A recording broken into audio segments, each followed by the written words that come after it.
Hello students, इस video में हम पढ़ने वाले हैं क्लास 10th ज्योग्राफी का चैप्टर फर्स्ट संसाधन एवं विकास। इस चैप्टर के फर्स्ट पार्ट में हम पढ़ चुके हैं संसाधन का क्या अर्थ है, किसी भी वस्तु को संसाधन बनने के लिए उसमें कौन सी विशेषताएं होनी चाहिए और संसाधनों को कितने प्रकार में बांटा जा सकता है, और सतत पोषणीय विकास के बारे में भी हम डिस्कस कर चुके थे। और इस पार्ट में हम डिस्कस करने वाले हैं भू संसाधन या लैंड रिसोर्सेज के बारे में। तो भूमि क्या है?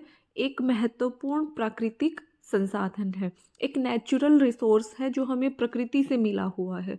और भूमि सबसे महत्वपूर्ण प्राकृतिक संसाधन है क्योंकि जो सभी प्राकृतिक और आर्थिक गतिविधियां हैं वो भूमि पर ही आधारित है। जैसे प्राकृतिक वनस्पति, वन्य जीवन, मानव जीवन, ये सब भी भूमि पर ही संभव है। और मनुष्य के द्वारा की जाने वाली सभी आर्थिक क्रियाएं जैसे परिवहन, संचार व्यवस्थाएं, उद्योग धंधे सभी भूमि पर ही आधारित हैं।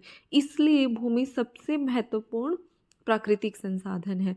दूसरा, भूमि एक सीमित संसाधन भी है क्योंकि भूमि निश्चित मात्रा में ही हमारे पास उपलब्ध है।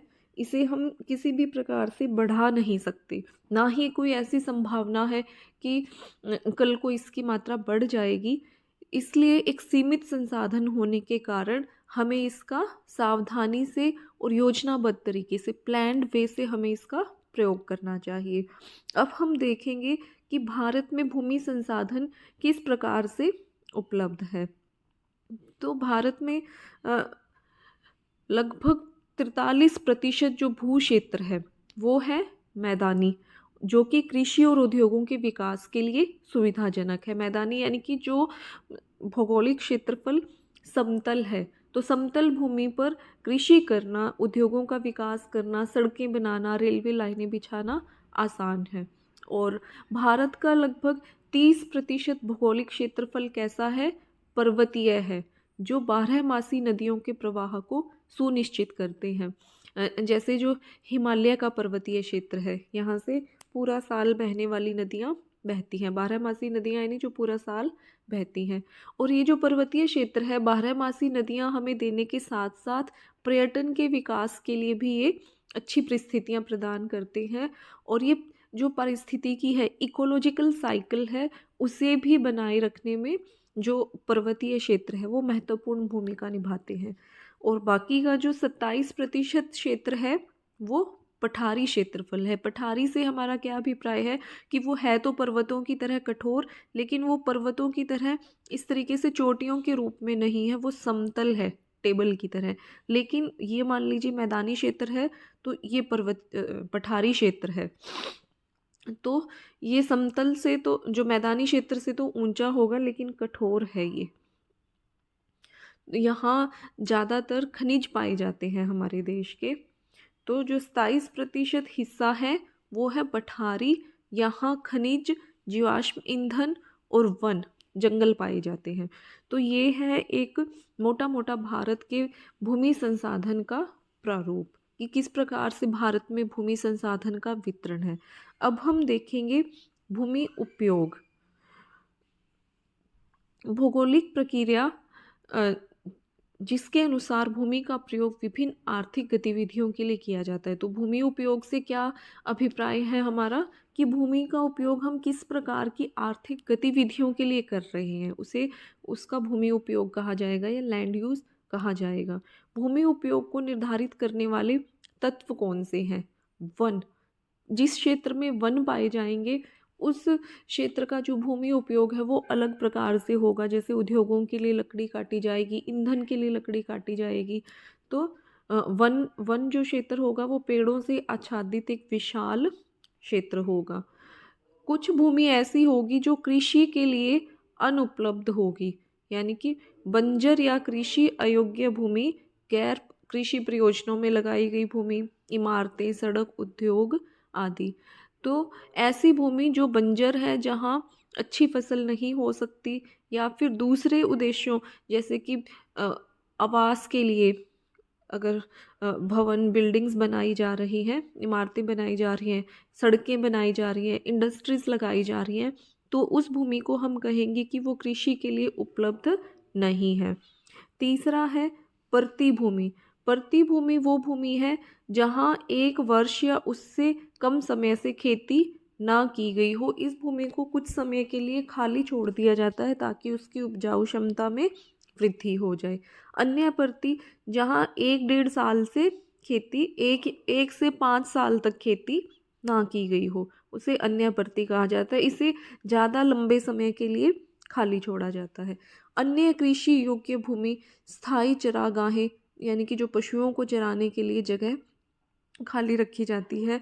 अन्य गदोचर भूमि विविध वृक्षों, वृक्ष फलों तथा उपवन के अधीन भूमि, यानी कि जहाँ विभिन्न प्रकार के वृक्ष और फसलें पाई जाती हैं। कृषि योग्य बंजर भूमि जो 5 वर्ष या अधिक समय से खाली है। कृषि योग्य तो है वो भूमि, लेकिन वो 5 साल से ज़्यादा खाली है, उसे भी कृषि के लिए डेवलप नहीं किया गया है। और शुद्ध बोया गया क्षेत्र। शुद्ध बोया गया क्षेत्र एक कृषि वर्ष में एक बार से अधिक बोए गए क्षेत्र को शुद्ध बोया गया क्षेत्र कहते हैं। यानी कि एक जो साल है उसमें अगर हम 2 फसलें या 2 से ज़्यादा भी फसलें ले रहे हैं, जैसे हम रबी, खरीफ, जायद इन ऋतुओं के बारे में पढ़ते हैं, ये फसलें बोई जा रही हैं तो इसे शुद्ध बोया गया क्षेत्र कहते हैं, नेट सोन एरिया कहा जाता है। अब हम देखेंगे भारत में भूमि उपयोग के प्रारूप के प्रकार। भू उपयोग को निर्धारित करने वाले तत्वों में भौतिक कारक जैसे भू आकृति, अभी हमने जैसे देखा कि भारत का जो 43% क्षेत्र है वो मैदानी है, तो जो मैदानी क्षेत्र है वो ही निर्धारित करेगा कि वहाँ कृषि की जाएगी, उद्योग लगाएंगे। और पर्वतीय क्षेत्र में अलग प्रकार की गतिविधियाँ होगी, जैसे पर्यटन के लिए वो प्रयोग किया जाएगा, कोई नदियाँ जा रही है तो वहाँ बिजली उत्पादन का कार्य किया जाएगा। पठारी क्षेत्र में खनिज निकाले जाएंगे। तो भारत में जो भू उपयोग का प्रारूप है उसे क्या चीज़ निर्धारित करती है? भू आकृति, कि किस प्रकार की वहाँ भूमि उपलब्ध है। मृदा, मिट्टी किस प्रकार की है वहाँ, कि खेती के योग्य है या फिर वो किन्हीं अन्य कार्यों के योग्य है। जलवायु किस प्रकार की है, जलवायु भी भूमि के उपयोग को निर्धारित करेगी कि वहाँ जलवायु उद्योग विकसित करने लायक है या कृषि विकसित करने के लायक है। मानवीय कारक भी भूमि उपयोग को निर्धारित करता है कि किसी क्षेत्र में यदि जनसंख्या ज़्यादा होगी तो वहाँ अलग प्रकार का भूमि उपयोग का प्रारूप पाया जाएगा।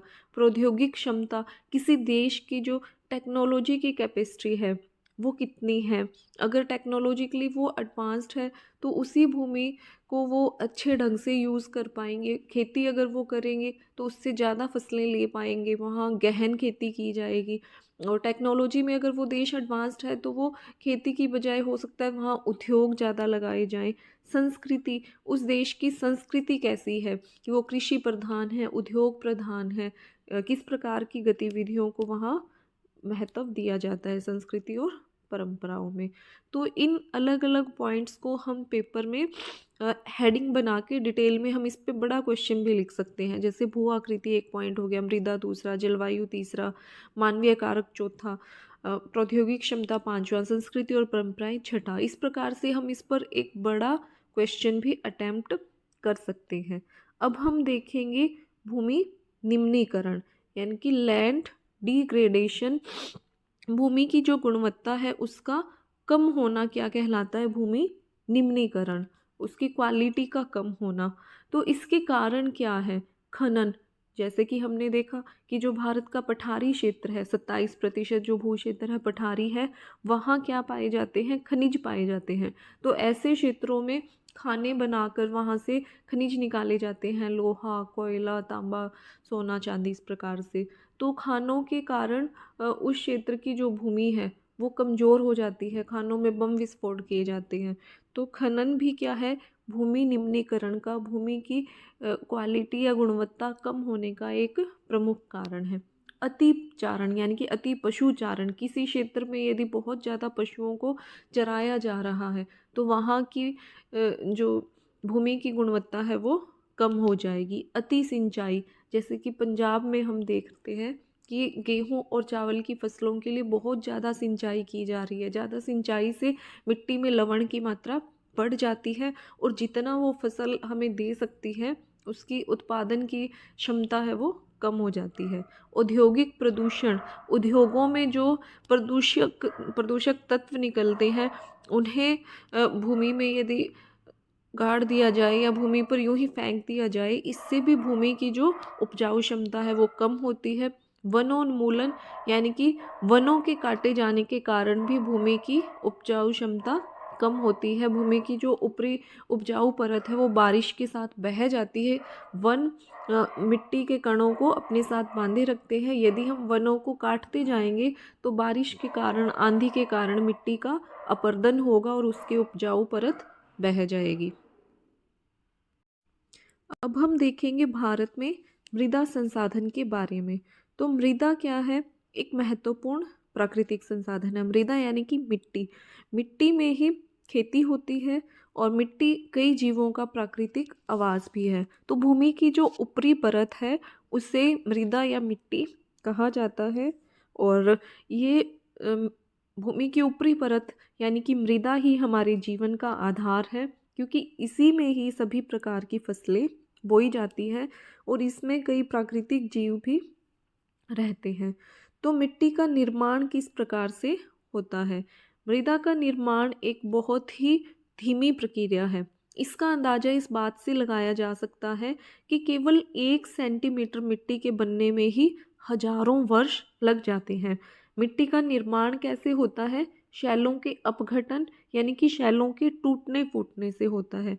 मिट्टी के निर्माण में कई प्राकृतिक कारकों की महत्वपूर्ण भूमिका होती है, जैसे कि तापमान, पानी का बहाव, पवन इत्यादि। इस प्रक्रिया में कई भौतिक और रासायनिक परिवर्तनों का भी योगदान होता है। अब हम देखेंगे मिट्टी के प्रकार कि भारत में कौन कौन से प्रकार की मिट्टी पाई जाती है। लाल एवं पीली, जलोढ़, काली, वन, मरुस्थलीय और लैटराइट। तो इन टाइप्स की मिट्टियों के बारे में हम पढ़ेंगे, इनकी क्या विशेषताएं हैं और भारत के किस क्षेत्र में कौन सी मिट्टी पाई जाती है। तो सबसे पहले हम देखेंगे जलोढ़ मिट्टी के बारे में। भारत के लगभग 45% क्षेत्रफल पर यह मिट्टी पाई जाती है। इसमें पोटाश की मात्रा ज़्यादा होती है और ये सिंधु, गंगा तथा ब्रह्मपुत्र नदी तंत्रों द्वारा विकसित की गई है। यानी कि ये नदियाँ और इनकी सहायक नदियों का जो बहाव क्षेत्र है उस क्षेत्र में ये मिट्टी पाई जाती है। इसमें रेत, सिल्ट तथा मृत्तिका विभिन्न अनुपात में पाए जाते हैं। मृत्तिका यानी कि मिट्टी के बहुत ही बारीक कण। तो जलोढ़ मिट्टी में ये चीज़ें पाई जाती हैं। आयु के आधार पर हम इसे 2 भागों में बांट सकते हैं, बांगर और खादर। जो पुरानी मिट्टी होगी उसे बांगर कहा जाएगा, पुरानी जलोढ़ को, और नई जलोढ़ को खादर कहा जाता है। एमसीक्यूज में ये पूछा जाता है कि बांगर मिट्टी कौन सी है, खादर मिट्टी कौन सी है। तो पुरानी जो मिट्टी होगी वो बांगर होगी और नई जलोढ़ मिट्टी को खादर कहा जाएगा। जैसे बाढ़ आती है तो नदी अपने किनारे पर जो नई मिट्टी बहा कर लाती है उसे खादर कहा जाता है। इस मिट्टी की और क्या विशेषता है कि ये मिट्टी सबसे ज़्यादा उपजाऊ है, बहुत उपजाऊ है और उपजाऊ होने के कारण इसमें गन्ना, चावल, गेहूँ जैसी फसलें बोई जाती है। अब सेकेंडली हम देखेंगे काली मिट्टी या ब्लैक सॉइल के बारे में। इसका रंग काला है और इसका एक और नाम है रेगर मिट्टी या रेगुर मिट्टी भी इसे कहा जाता है। और रासायनिक रूप से इसमें क्या पाया जाता है? टिटैनी, फेरस, मैग्नेटाइट और जीवाश्म इसमें पाए जाते हैं। इसका निर्माण कैसे हुआ है? बेसाल्ट चट्टानों के टूटने फूटने से हुआ है। जैसे हमने जलोढ़ मिट्टी को देखा कि वो नदियों के साथ बहकर आने से बनी है, पहाड़ों के जो टूटने फूटने से नदियाँ जो भी अपने साथ कण बहा कर लाती है उससे जलोढ़ बनती है। काली मिट्टी बनी है बेसाल्ट चट्टानों के टूटने से। तो बेसाल्ट चट्टानें कैसे बनती है? ज्वालामुखी के आने से जो बाहर आकर लावा जम जाता है उससे बेसाल्ट चट्टानें बनती है। उनके टूटने फूटने से काली मिट्टी बनती है। इसमें क्या क्या पाया जाता है? आयरन, चूना, एल्यूमिनियम और मैग्नीशियम अधिक मात्रा में पाया जाता है।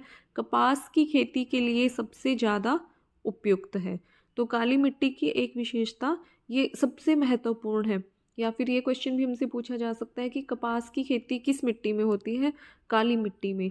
ये मिट्टी किन क्षेत्रों में पाई जाती है?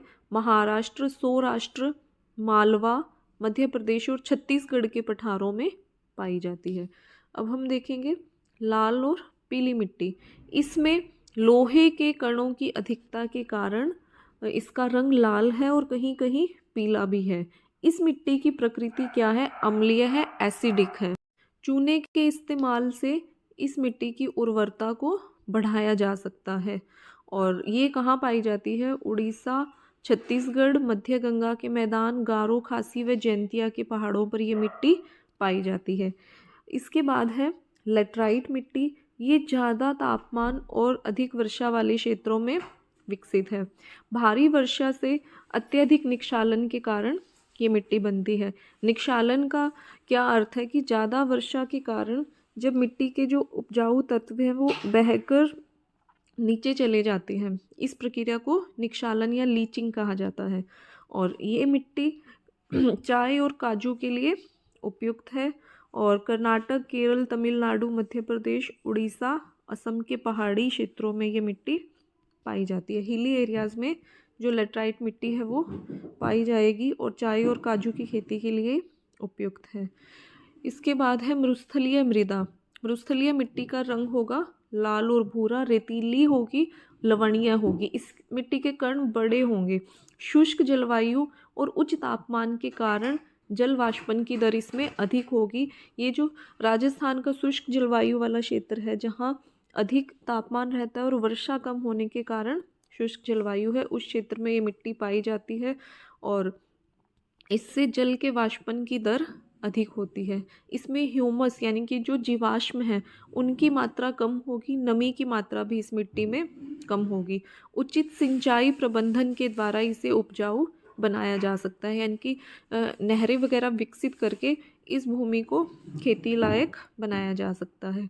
इसके बाद है पहाड़ी मिट्टी या पीडमंट चोन। किसी पर्वत श्रृंखला के तल पर जो पाई जाने वाली मिट्टी है, जैसे ये पहाड़ी है और इसके तल पर यहाँ जो मिट्टी पाई जाएगी उसे पहाड़ी पद या पीडमाउंट जोन कहा जाता है। जैसे पश्चिमी घाट का पहाड़ी पद या पश्चिमी घाट के तल पर पाया जाने वाला क्षेत्र। इसके बाद है दक्कन ट्रैप, प्रायद्वीपीय पठार का जो काली मृदा वाला क्षेत्र है। इसका निर्माण लावा मिट्टी के द्वारा हुआ है और बहुत ही उपजाऊ क्षेत्र है और ये कपास की खेती के लिए उपयुक्त है। वन मृदा ये पर्वतीय क्षेत्रों में पाई जाती है और इसके गठन में पर्वतीय पर्यावरण के अनुसार बदलाव होगा। जैसे हम पर्वत देखते हैं, कुछ कम ऊंचाई के हैं, कुछ इससे ज़्यादा ऊंचाई और ये इससे ज़्यादा ऊंचाई। तो जो तीनों प्रकार के या ये जितनी भी ऊंचाई के पर्वत होंगे वहाँ उसी प्रकार की मिट्टी पाई जाएगी। जो मिट्टी का संगठन है वो ऊंचाई के अनुसार बदलता जाएगा। और नदी घाटियों में जो पर्वतीय मृदा है वो कैसी होगी? दोमट या सिल्टतार यानी बारीक कणों वाली अधिक होगी। इसमें सिलिका की मात्रा अधिक होगी, ह्यूमस की मात्रा कम होगी, यानी कि जो जीवाश्म तत्व है वो कम पाया जाएगा। यहाँ हम एक टेबल में देखेंगे खादर और बांगर मिट्टी में अंतर। खादर जैसे हमने डिस्कस किया था, नई जलोढ़ मिट्टी को खादर कहा जाता है और पुरानी जलोढ़ को बांगर कहा जाता है। नई जलोढ़ क्या होगी? अधिक बारीक और रेतीली होगी, क्योंकि इसको नदियाँ बाढ़ में अपने साथ बहाकर ला रही हैं चट्टानों को काट के। और जो पुरानी जलोढ़ है वो कंकड़ और पत्थरों के रूप में होगी। इसमें कैल्शियम कार्बोनेट ज़्यादा पाया जाएगा। नई खादर मृदा का बार बार नवीनीकरण संभव है। जितनी बार भी बाढ़ आएगी नई परत इसकी बिछती जाएगी। और जो पुरानी जलोढ़ मृदा है वो नदियों के तटों से या किनारों से दूर होगी, तो इसका बार बार नवीकरण होना संभव नहीं है। नई खादर मृदा नदी के पास डेल्टा या बाढ़ निर्मित मैदानों में पाई जाती है और ये जो बांगर मृदा है वो नदी से दूर ऊंचे स्तर पर पाई जाती है। अब हम देखेंगे मृदा अपरदन या सॉइल इरोजन के बारे में। मृदा अपरदन क्या है? अभी हमने डिस्कस भी किया था कि बारिश और आंधी के कारण जो मिट्टी की ऊपरी परत है उसके कटाव या बहाव की प्रक्रिया को मृदा अपरदन कहा जाता है। मिट्टी के जो ऊपरी उपजाऊ परत है उसका बह जाना। मृदा अपरदन के कारण क्या है? वन उन्मूलन, वनों का काटा जाना, अत्यधिक पशुचारण और निर्माण व खनन प्रक्रिया। खनन के बारे में भी हमने डिस्कस किया था। खनिज निकालने के लिए बम विस्फोट वगैरह करके ज़मीन से जब खनिज निकाले जाते हैं उसे खनन कहा जाता है।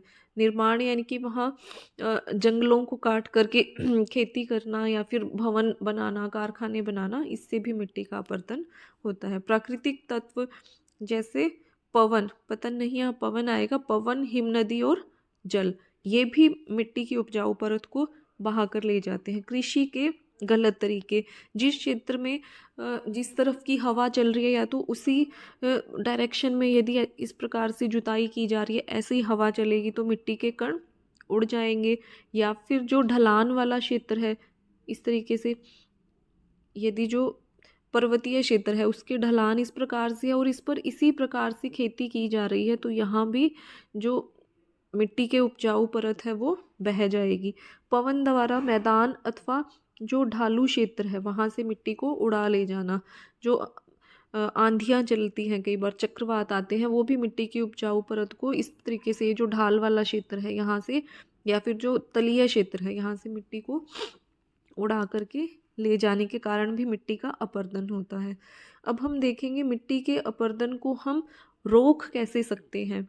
ढाल वाली भूमि पर समोच्च रेखाओं के समानांतर हल चलाने से। जैसे ये ढाल वाली भूमि है और यहाँ यदि इस प्रकार से खेती की जाए तो मिट्टी के कटाव को रोका जा सकता है। ढाल वाली भूमि पर सीढ़ी बनाकर खेती करने से, इस प्रकार से यदि इसको सीढ़ियों का रूप दे दिया जाए तो मिट्टी का कटाव रोका जा सकता है।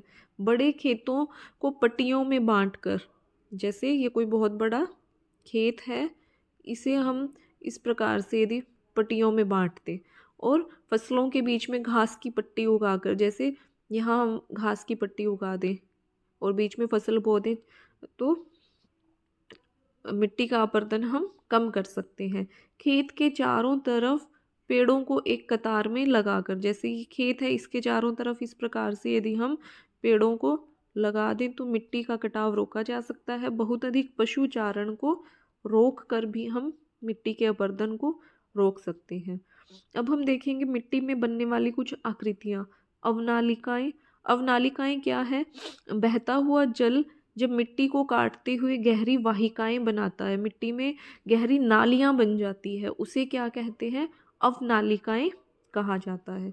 उत्खात भूमि, ऐसी भूमि जो जोतने योग्य नहीं रहती, अपरदन के कारण उपजाऊ परत है वो नष्ट हो जाती है और नीचे कठोर बंजर जो भूमि है वो निकल आती है, तो ऐसी भूमि को उत्खात भूमि कहते हैं।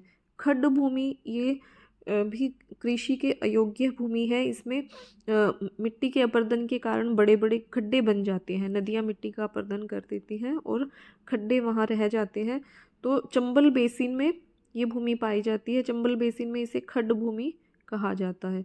पवन अपरदन, पवन द्वारा मैदान और ढालू क्षेत्र से मृदा को उड़ा ले जाने की प्रक्रिया को पवन अपरदन कहते हैं। तो ये कुछ टर्म्स थी मृदा अपरदन से संबंधित। अवनालिकाएं, उत्खात भूमि, खड्ड भूमि, पवन अपरदन। अगर आप टॉपिक या चैप्टर को पढ़ते हुए इन टर्म्स को देखें तो इस डिस्कशन के बाद हम उनको अच्छे ढंग से समझ पाएंगे। तो यहाँ कंप्लीट हो गया है हमारा फर्स्ट चैप्टर, संसाधन एवं विकास। तो आज के लिए इस वीडियो में इतना ही, और ऐसी ही और वीडियोज़ के लिए मेरे साथ जुड़े रहिए। धन्यवाद।